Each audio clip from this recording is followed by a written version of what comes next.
Bueno, en este audio explicativo vamos a abordar la segunda parte de la teoría de la enunciación. El texto en el que nos vamos a centrar es de la subjetividad en el lenguaje de Emile Benveniste. Este texto fue recopilado desde los años 60, fines de los 60, y fue recopilado en el libro Problemas de Lingüística General en el tomo 1.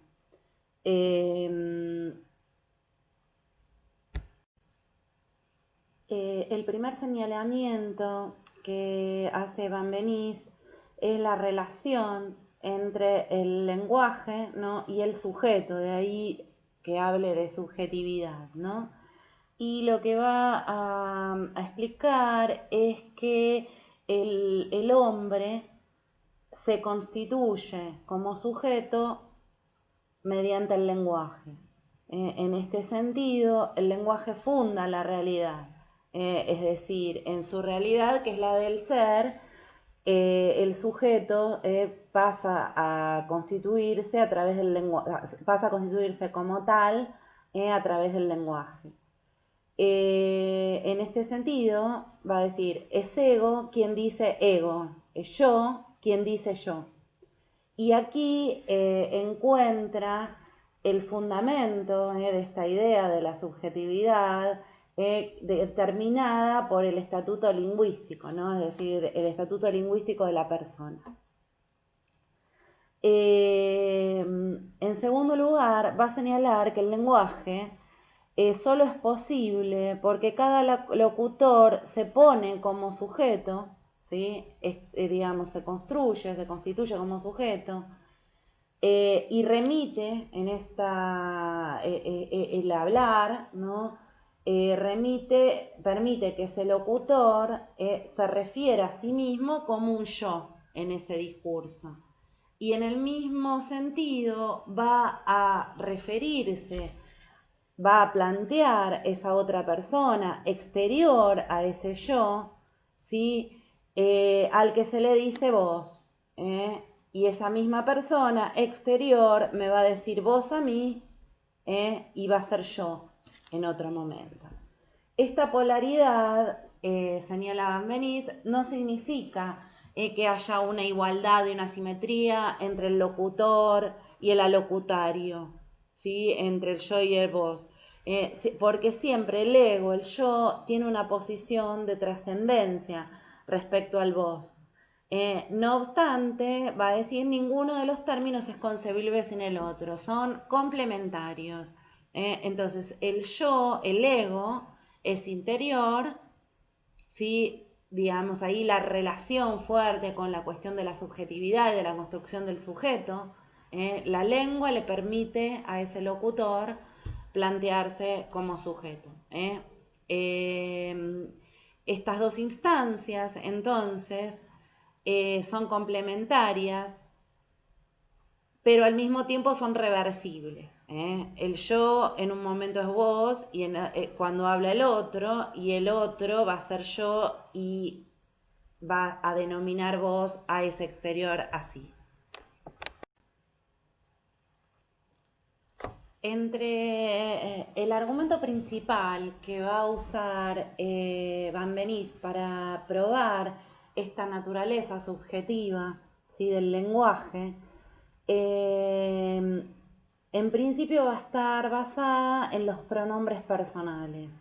Entonces va a señalar que siempre, en toda lengua, no se concibe una lengua que no exprese la persona. En todas las lenguas, va a decir, aparecen estos pronombres personales. ¿Y cómo caracteriza estos pronombres personales? Bueno, estos pronombres no remiten ni a un concepto ni a un individuo. ¿Cuáles son los pronombres personales? El yo, el vos, el tú, bueno, nosotros no usamos el vos, la primera y la segunda persona del plural, la tercera también, el él, ellos, ellas, el vos, el ustedes, ¿sí?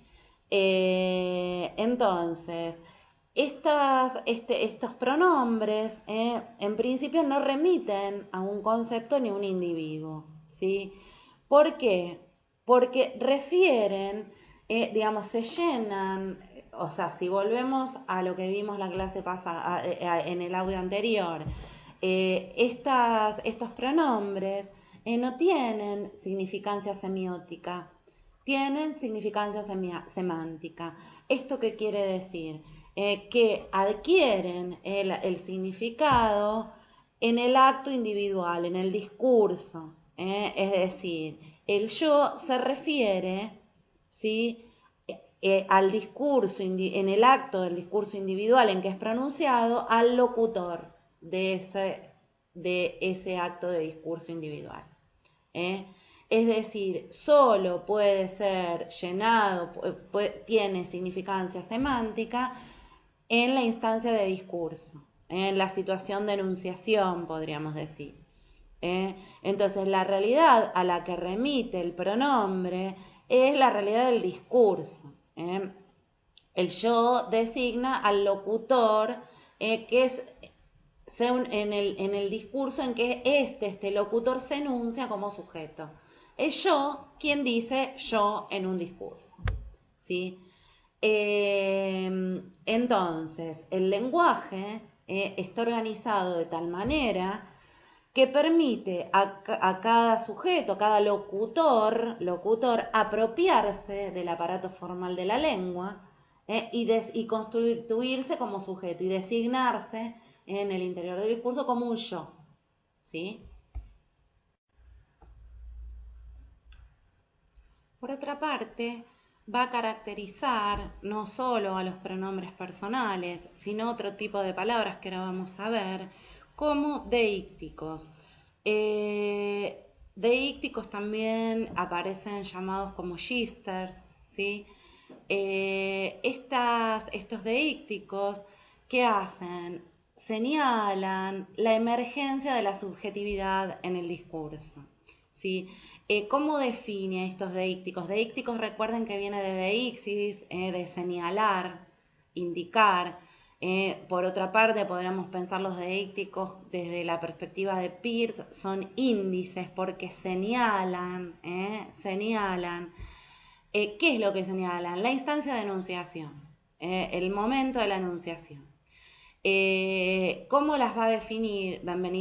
¿Cómo va a definir a estos deícticos? Como formas vacías, es decir, no tienen formas vacías, volvemos a esta idea, no tienen significancia semiótica, es decir, estas formas se centran en la significancia semántica, es decir, en cada ejercicio de discurso, en cada enunciación, se llenan de contenido. Entonces son formas vacías que se actualizan en cada situación de enunciación. Es decir, instalan la subjetividad en el lenguaje, ¿sí? Y va a decir Bameritz, no solo en el lenguaje, sino también fuera de la categoría de persona. La categoría de persona en este discurso es centrada en ese sujeto, que es quien dice yo, ¿sí? Y va a ser el punto de referencia a través del yo, aquí y ahora. Entonces acá empezamos a ver que los deícticos tienen que ver con las personas, con ese yo, ese locutor que se designa a sí mismo como sujeto. El aquí, que es el lugar de la enunciación, lo que tiene que ver con el espacio. Y el ahora, el momento en que se produce, la instancia discursiva, que tiene que ver con el tiempo. Entonces los deícticos, más adelante vamos a volver, pero los deícticos tienen que ver con ese sujeto, con la dimensión, ese sujeto como designándose a sí mismo como sujeto en un espacio y en un momento determinado. Otra cuestión que tenemos que señalar acá es que la tercera persona, singular y plural, queda fuera de la instancia del acto, de la locución, digamos, ¿no? Es decir, la tercera persona es aquella designada como no persona. ¿Eh? El locutor se designa a sí mismo y designa una segunda persona.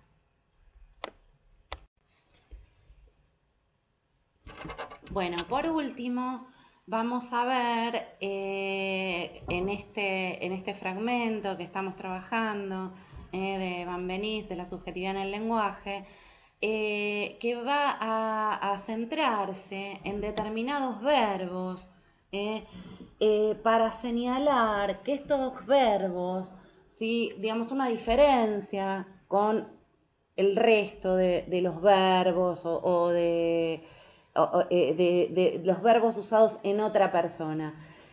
¿Cuáles son esos verbos? Los verbos son, por ejemplo, jurar, prometer, garantizar, certificar. ¿Y qué característica especial tienen estos verbos? Que cuando se usan en la primera persona, ¿sí? La enunciación de ese verbo es la ejecución del acto mismo. Es decir, cuando yo digo te prometo, es decir, cuando yo digo yo prometo, la enunciación ejecuta el acto, ¿sí? No se describe el acto, porque por ejemplo, si yo lo paso eso a segunda persona o a tercera, digo, él promete, él jura. Yo ahí, ¿qué estoy haciendo? Describiendo lo que hace otra persona, que puede ser la segunda, la tercera, no importa. Ellos juran, bueno, estoy describiendo. Ahora, ese verbo en la primera persona, ¿sí? Justamente lo que hace esa enunciación es realizar el acto. ¿Eh? Entonces, todas estas cuestiones que vimos son las herramientas, los elementos lingüísticos sobre los que va trabajando Van Benisse para mostrar la naturaleza subjetiva del lenguaje. Entonces, ¿qué nos interesa? Quedarnos acá con en principio, con la de Ixis, digamos, centrada en estos tres aspectos, lo personal, lo espacial y lo temporal. En segundo lugar, vamos a trabajar con algunos fragmentos del aparato formal de la enunciación, que es otro texto de Van Benisse, que está en Problemas de Lingüístico General en el tomo 2. Acá, ¿qué vamos a hacer? Vamos a definir la enunciación, ¿sí? ¿Qué es la enunciación? La enunciación es la apropiación del aparato formal de la lengua por parte del sujeto hablante, ¿sí? Entonces es la apropiación del aparato formal de la lengua. ¿Qué hace el locutor? Se apropia y enuncia su posición. ¿Cómo enuncia en la enunciación? Por los índices específicos, ¿sí? Entonces, ¿cuáles son esos índices? Bueno, los va a dividir en tres tipos, ¿sí? Esos índices recordamos que son los deícticos. En este texto todavía no aparece. Incluso los llama individuos lingüísticos a los deícticos, ¿sí? Son esas formas vacías que se actualizan en cada enunciación. Entonces, esos índices específicos digamos que ese locutor utiliza para señalarse a sí mismo como sujeto, podríamos decir, volviendo al otro texto, son los deícticos de persona, los deícticos personales, los índices de persona. Recuerden que toda locución siempre postula un alocutario, es decir, una relación yo-vos, y esa relación no se produce más que en la enunciación, por y en la enunciación. En segundo lugar, los índices de ostensión, que son los deícticos espaciales, estos deícticos que implican ese gesto que designan al objeto en relación, ¿sí? A ese centro de la enunciación que es el yo. Entonces, fíjense, estos índices de ostensión o estos deícticos espaciales lo que hacen es señalar la distancia. Cuando yo digo esta silla, está cerca del sujeto que habla, está cerca del yo. Ahora cuando yo digo aquella silla, está lejos, es decir, el centro de esa enunciación. Por eso son deícticos, porque señalan la instancia de la enunciación. Fíjense otro ejemplo, yo digo, aquí hace frío. ¿Dónde es aquí? Bueno, está señalando el lugar desde donde se enuncia. Ese aquí puede ser Buenos Aires, puede ser Europa, puede ser, digamos, es el lugar donde se produjo ese enunciado. ¿Sí?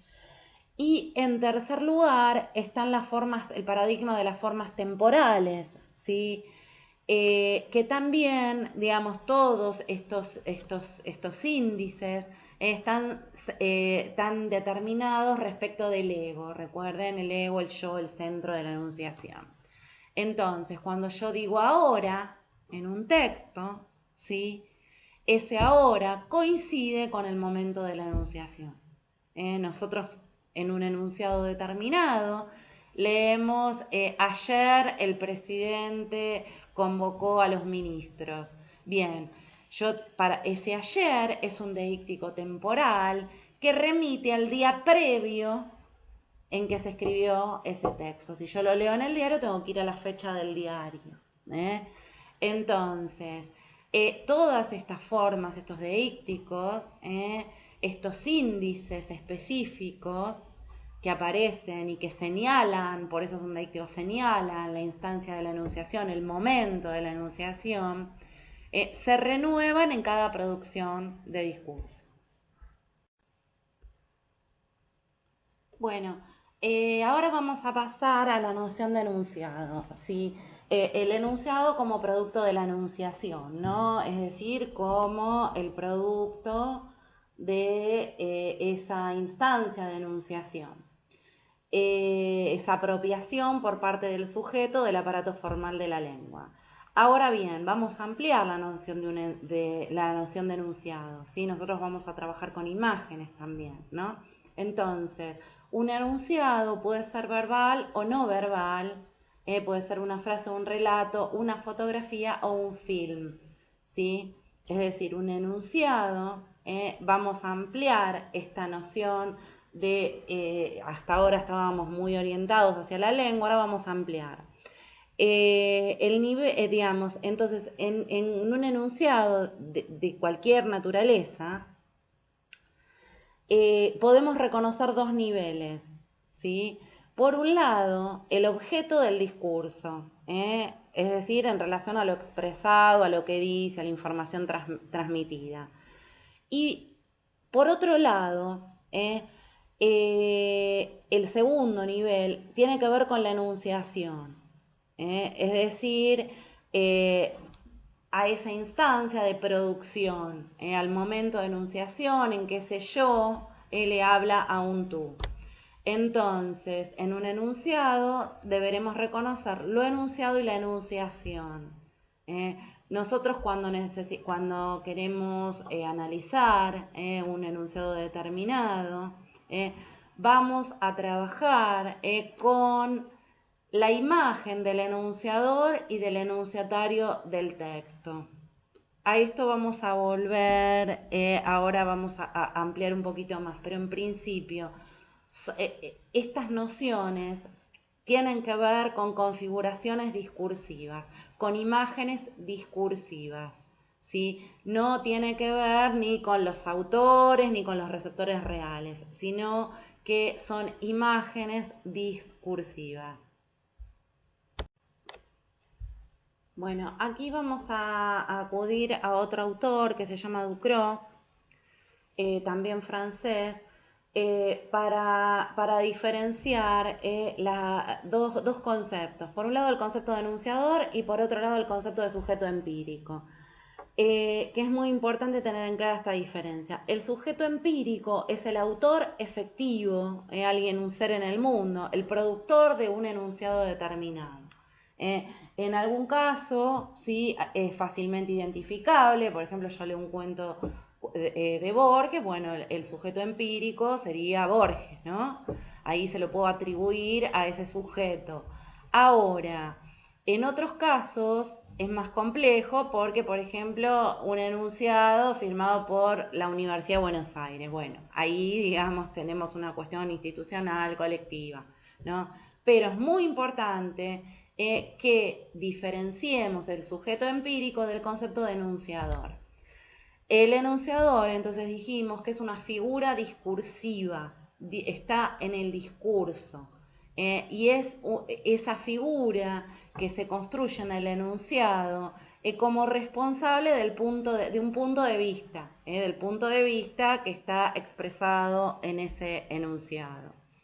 Es decir, está moldeado en ese propio enunciado. Es un sujeto de papel en ese sentido, es una voz. ¿Sí? ¿Cómo se corporaliza esa voz? Bueno, a través de los deícticos, a través de las modalidades, a partir de la perspectiva. ¿Sí? Ahora vamos a ir profundizando más estas formas, estas marcas de construcción de esta figura tan importante para nosotros que es la figura del enunciador.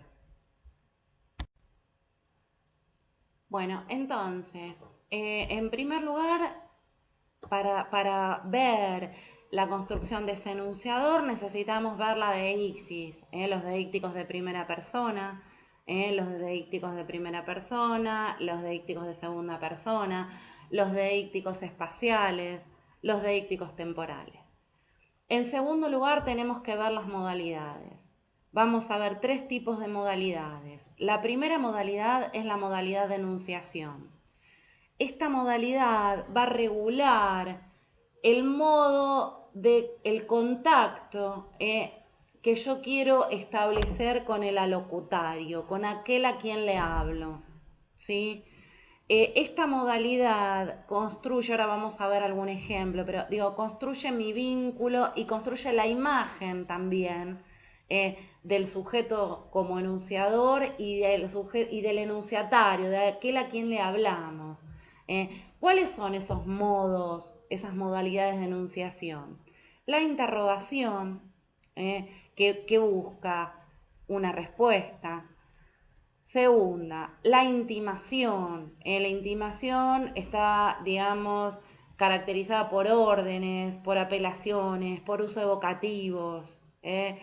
Ahí aparece fuertemente esa segunda persona con la que me quiero relacionar. Es una relación inmediata.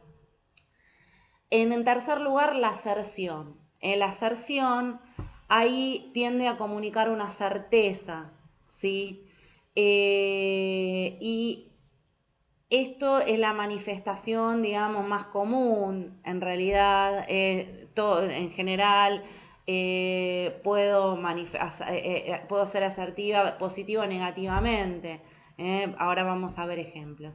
Y en cuarto lugar, la exclamación. Ahí, digamos, hay una fuerte impronta emotiva cuando uso los signos de exclamación. Y vamos a ver un ejemplo. Yo soy un jefe, ¿sí? Yo soy un jefe. Y le voy a pedir a un empleado de mi empresa que saque unas fotocopias. Yo le puedo hacer, digamos, esto que en realidad puede leerse de acuerdo a las condiciones de producción de ese enunciado, digamos, ¿no? Como una orden, ¿sí? Porque ¿sí? Yo la puedo manifestar de diferentes maneras.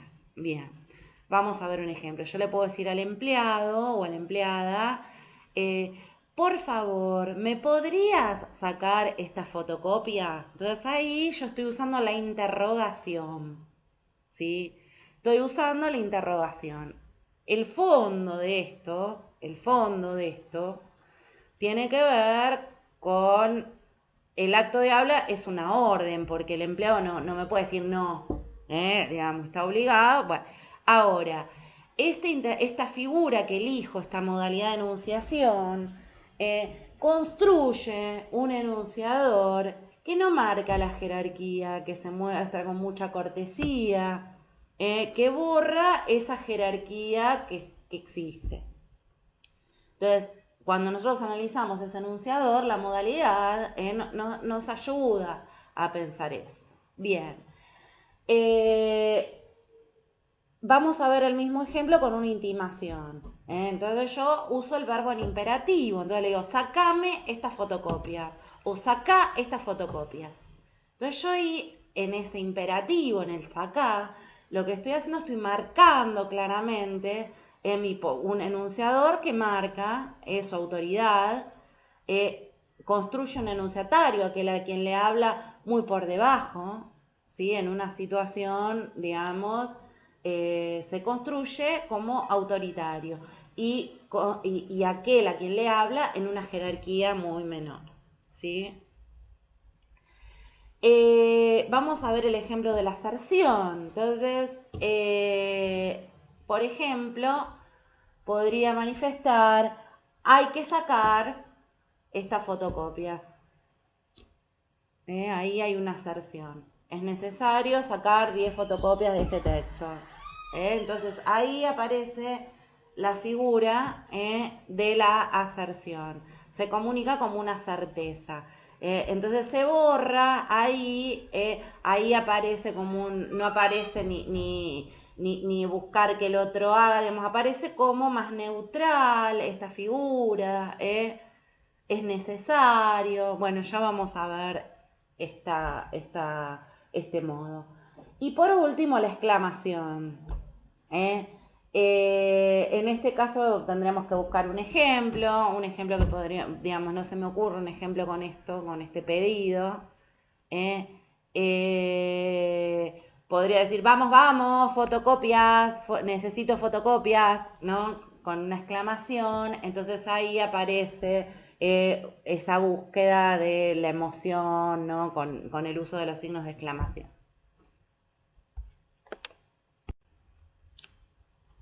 En la segunda modalidad, el segundo tipo de modalidad que trabaja Van Benit, tiene que ver con la modalidad de enunciado. Se denomina modalidad de enunciado. Y caracteriza el modo en que el hablante se sitúa su enunciado. Es decir, tiene que ver con aquello que dice, con el enunciado. Recuerden que la modalidad de enunciación tenía que ver con esa relación que establecía el hablante con aquel a quien se le habla, ¿sí?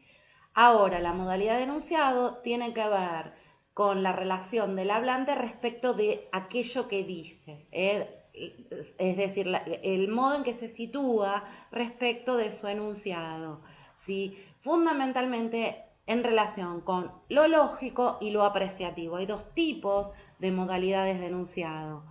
Por un lado, las modalidades lógicas, que tienen que ver con la verdad, con la falsedad, con lo probable, con lo verosímil, con lo obligatorio, con el deber. Vamos a ver ejemplos. Acá los ejemplos que tenemos es que yo puedo decir, digamos, un dato respecto de la economía creció, yo ese dato lo puedo presentar como verdadero. Puedo decir, es cierto que la economía creció. Puedo presentarlo como falso. Es falso que la economía haya crecido. Puedo decir, es probable que crezca la economía o probablemente haya crecido la economía. Y ahí yo no le doy el carácter ni de verdadero ni de falso, sino como algo probable. O la economía debe crecer. Entonces acá fíjense que tiene que ver cómo se sitúa ese hablante respecto de aquello que dice. En segundo lugar, las modalidades de enunciado pueden ser modalidades apreciativas.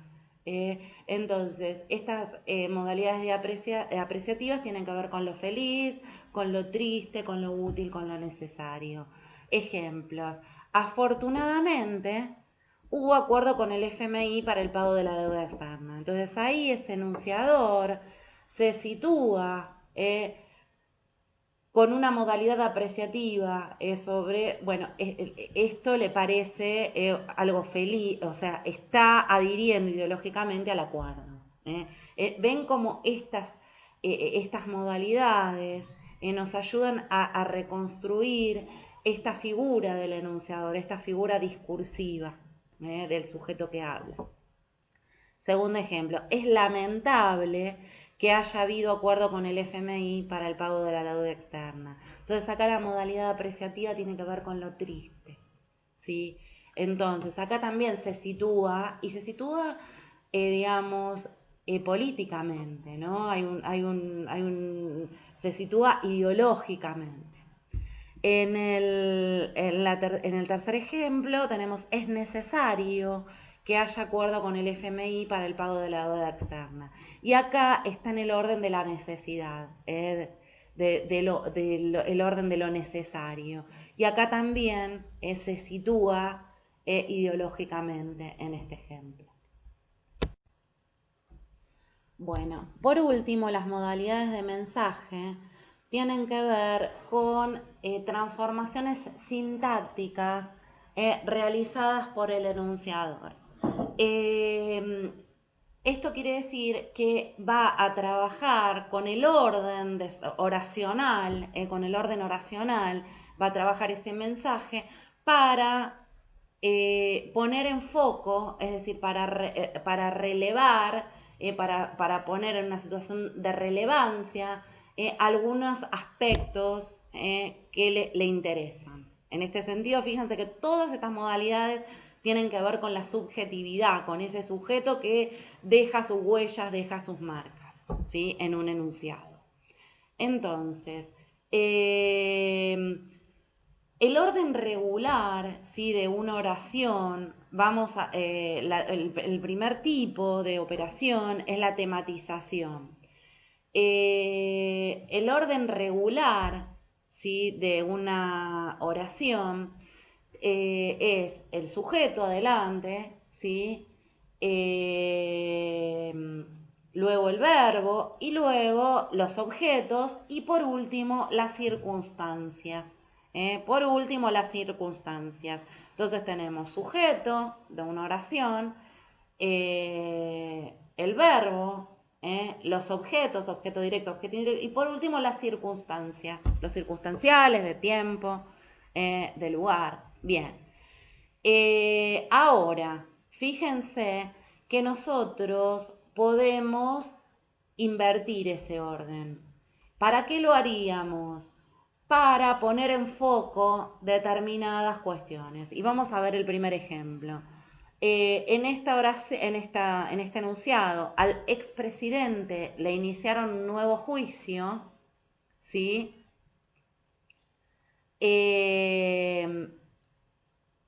Fíjense, tenemos un sujeto tácito, que es ellos, ¿no? Iniciaron un nuevo juicio al expresidente.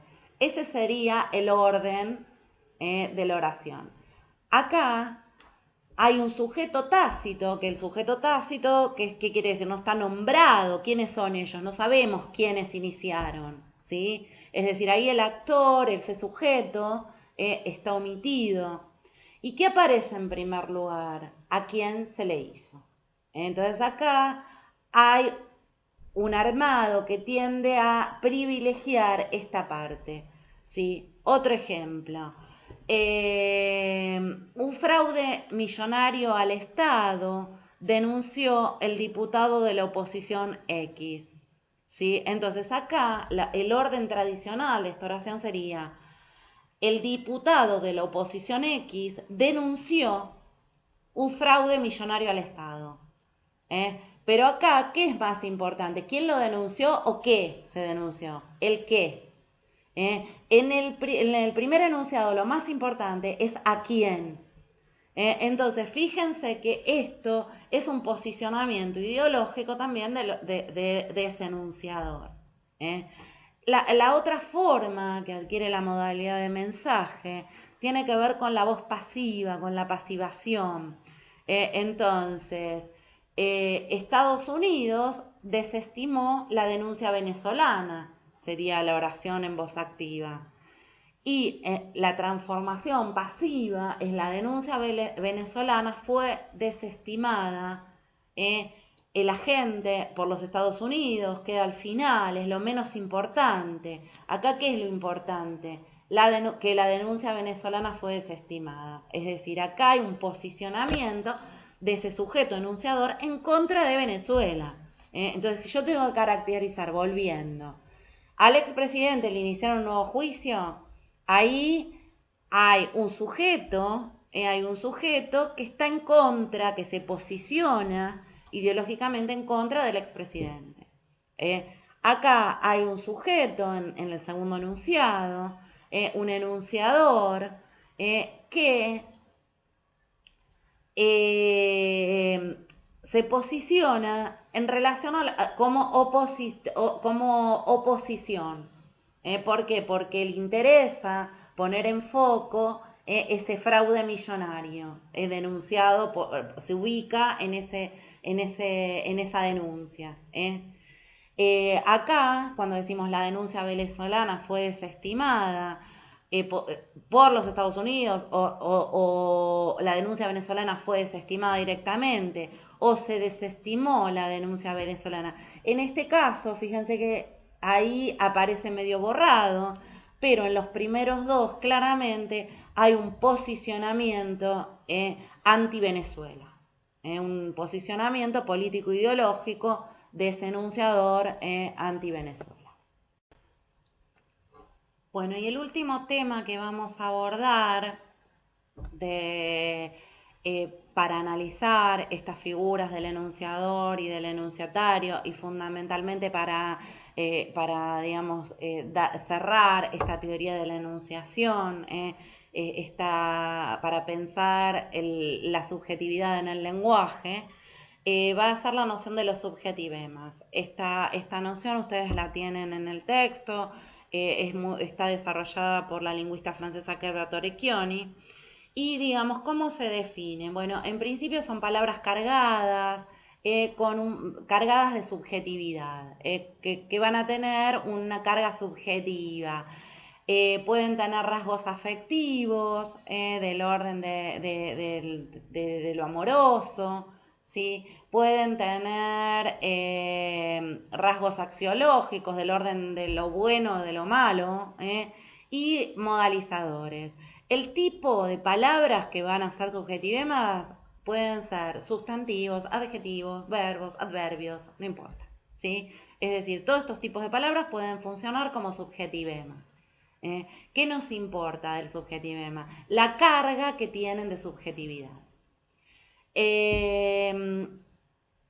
Algunos subjetivemas van a tener el rasgo axiológico, que es este juicio de valor positivo o negativo. Por ejemplo, las palabras racismo, extremismo, son palabras, digamos, que subjetivamente negativas en sí mismas, ¿sí? Y otros subjetivemas no son fijos, sino que dependen de varios factores, como son el tono, en el caso de un discurso oral, del contexto, de la fuerza ilocutiva. Es decir, que algunos subjetivemas van a depender del contexto lingüístico, ¿tá? Es decir, esa carga, ese juicio de valor va a depender del discurso en el que aparece. Entonces, ejemplo, como todo patriota es un amante de la libertad. Acá amante es un subjetivema con una carga de subjetividad, una carga de valor positiva. Ahora, cuando decimos, no, en otro enunciado, cuando decimos no hay que olvidar que esta mujer era la amante de un peligroso delincuente, ahí amante tiene una carga, es un rasgo axiológico, un juicio de valor muy negativo, machista, misógino, bueno. Entonces acá aparece como negativo. Pero ven que lo que le da la carga, el juicio de valor, en este caso de amante, en estos dos enunciados, es el contexto lingüístico. ¿Sí? Bueno, dejamos acá y vamos a continuar con ejemplos en un próximo audio. Vamos a continuar con análisis de ejemplos.